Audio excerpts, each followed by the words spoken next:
Vamos a analizar el tema. Damos la bienvenida a Robert Valencia, analista político, miembro de la organización Conectas. Robert, bienvenido a NTN 24. A ustedes, muchísimas gracias por la invitación, un placer. Sí habrá un antes y un después, ya el miércoles. Vamos, el supermartes sí define cosas y cuáles serían. Pues el supermartes, por ser el supermartes y la magnitud que este día presenta, indudablemente será un punto de inflexión precisamente para la campaña republicana. Y hablo específicamente de las aspiraciones, en este caso, de Nikki Haley, porque hay que señalar los siguientes números. El supermartes cuenta con 874 delegados. Algunos estados es al gana todo, es decir, hay estados en donde el aspirante que gane se lleva a todos los delegados. Obviamente hay estados en donde habrá una división, como es el caso de la Florida, donde el que gane todos los delegados irán al ganador, mientras que en otros estados pues se reparten el número de delegados. Pero los que están en juego por lo menos son unos 874 en 16 estados.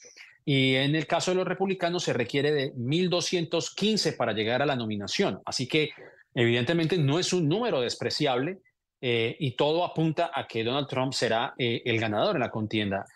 Y cuando hablo de Nikki Haley en este caso, pues es ella quien tendrá que decidir si opta por continuar o ya desistir de sus aspiraciones y enfocarse tal vez en un futuro político de aquí al 2028 cuando sean las próximas elecciones. Yo creo que evidentemente será un punto de inflexión, como menciono, también teniendo en cuenta que los principales donantes de la campaña de Nikki Haley, y hablo específicamente de los hermanos Koch, pues ya suspendieron la financiación de su campaña. Así que será un día importante, indudablemente, ya para saber quién será el mayor opcionado, que si bien los números todavía indican que es Donald Trump, pero yo creo que ya teniendo un resultado completamente sólido, ya sabremos quién será el aspirante republicano a la Casa Blanca. Sí, aunque arrase no completa la cifra, pero se encamina. ¿Qué relevancia tienen las visitas de ambos personajes? Me refiero a Trump y a Biden a la frontera. Texas es uno de estos 15 estados.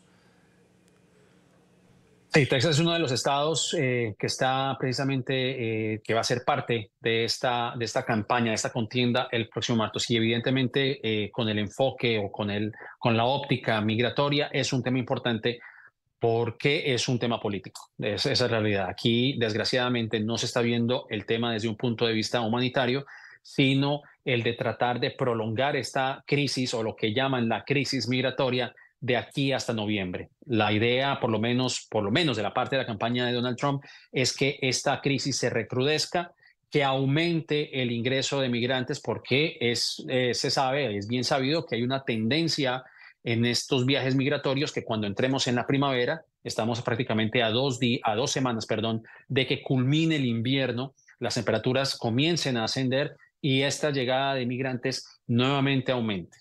Entonces, hoy, evidentemente, con eso, más el hecho de que no se aprobó un proyecto de ley en el Congreso que hubiera permitido la financiación de la fuerza pública para suministrar o para ayudar a paliar esta situación, pues evidentemente eso es lo que se está tratando de buscar. Y esto todo ha sido producto de la campaña de Donald Trump que vamos a decirlo, forzado o forzado o convencido o persuadido, sea el término que sea, al Partido Republicano en el Congreso para que no se lleve a cabo un proyecto de ley que permita mitigar esa crisis.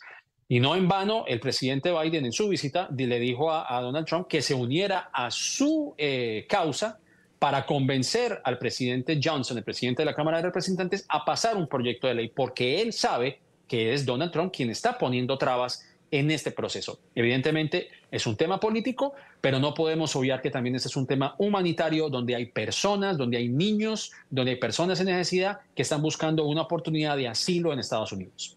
No, eso es lo último que ve en el tema humanitario, ¿no? Ya es política. Se habla de que Trump tiene a los férreos trumpistas, pero por ahí quedan los republicanos moderados, independientes también. Pues los que han observado muy cerca esta contienda dicen que hay republicanos moderados que evidentemente no están muy contentos, por ponerlo de alguna manera, con la figura de Donald Trump. Si bien los números señalan que Donald Trump es el más opcionado para digamos, para la campaña republicana, pues están los indecisos, que siempre son los indecisos los que cambiarán el curso de la historia electoral de aquí a noviembre. O sea que si bien los números le favorecen a Donald Trump hasta el momento, vamos a ver si esos republicanos que han votado por Nikki Haley, por ejemplo, no voten por Donald Trump y lo hagan por Joe Biden. Pero evidentemente es la foto del momento. Tendríamos que esperar de aquí a noviembre si la suerte de ambos candidatos cambia, para bien o para mal. Y me parece que esa viene siendo la observación del momento. Yo creo que no solamente con lo que vimos en Carolina del Sur, sino también lo que se vio en Michigan, por ejemplo, el hecho de que hubo un 14% del votante, por lo menos del lado demócrata, que votó sin comprometerse con Joe Biden. Eso también es una señal para Donald Trump, que tampoco tiene una visión o tiene una imagen favorable dentro de una comunidad como la comunidad árabe o la comunidad musulmana en Michigan, que ha sido un voto de protesta, por ponerlo de alguna manera, frente al apoyo que le ha dado Estados Unidos a Israel en los ataques que ha venido realizando en Gaza. Robert, esto de sacar a Trump de ciertas boletas que en tal estado ya no participa por sus problemas judiciales, ¿quedará en anecdótico o sí le afecta? Pues creo que estás hablando específicamente del caso de Illinois. Si bien lo de Illinois se llevó a cabo, pues evidentemente un juez, si mal no estoy, pues bloqueó esa medida. De la misma manera que la Corte Suprema se ha inclinado a favor de Donald Trump en el sentido de que Colorado no tiene ningún tipo de injerencia en quién entre a votar. Me parece que es un precedente serio, independientemente de la figura que sea Donald Trump. Evidentemente muchas personas consideran, y yo personalmente considero, que Donald Trump no merece ocupar la Casa Blanca por su desapego a las reglas democráticas. Pero me parece que en la visión de la Corte Suprema, el hecho de que un Estado se tome atribuciones para indicar quién puede entrar en la boleta o no, pues eso abre un precedente, porque también podría ser un disparo en el pie para los demócratas, por ejemplo. Si en el caso en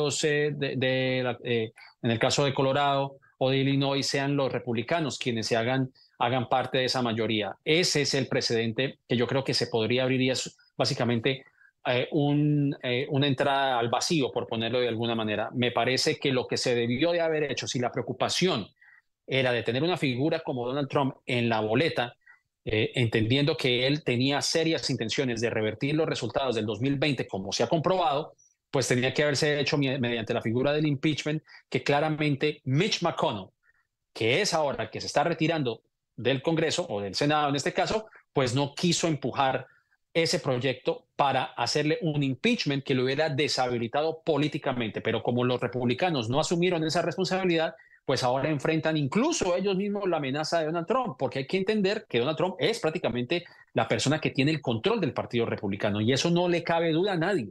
Entonces, al no haberse optado por la figura del impeachment como mecanismo para impedir a Donald Trump, ahora pues no solamente son los republicanos quienes están enfrentando a una figura latente como Donald Trump, sino que solamente todo el país quien ha expresado de alguna manera un rechazo a Donald Trump y a Joe Biden de cierta manera. No quieren que los dos, disputan la casa, digamos, la presidencia en este caso. Yo creo que es la situación en la cual nos encontramos y en donde hay una gran encrucijada política, especialmente una encrucijada del futuro democrático de los Estados Unidos. Y ya que también se empieza a especular sobre el destino de Nikki Haley si no avanza, ¿se empezarán a revelar a partir de este martes posibilidades de fórmula vicepresidencial? Bueno, esa es una muy buena pregunta. Yo no podría dar una aseveración o algún tipo de pronóstico en por quién podría decantarse Donald Trump. Es decir, sí se han tenido en cuenta algunos nombres. Estamos hablando, por ejemplo, de Liz Stefanik, que es representante de Nueva York. Se estaba hablando de Tim Scott, de Carolina del Sur. Incluso se hablaba de Vivek Ramaswamy, que fueron personas que estaban en la contienda republicana, pero en la cuales ya no se encuentran. Ellos optaron por retirar su campaña, su contienda. Se habla incluso hasta de Lindsey Graham.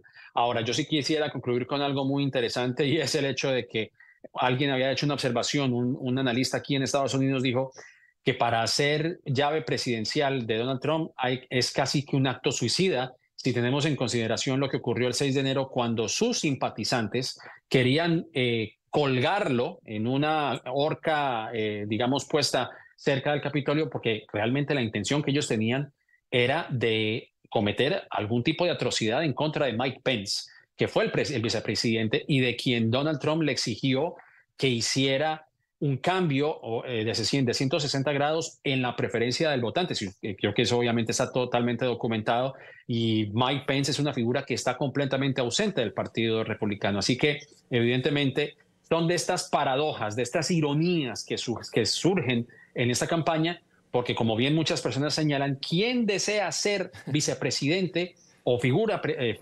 presidencial con Donald Trump después de lo acaecido el 6 de enero? A ver quién se avienta. Robert Valencia, analista político, muchas gracias por el espacio. A ustedes, muchísimas gracias. Un placer.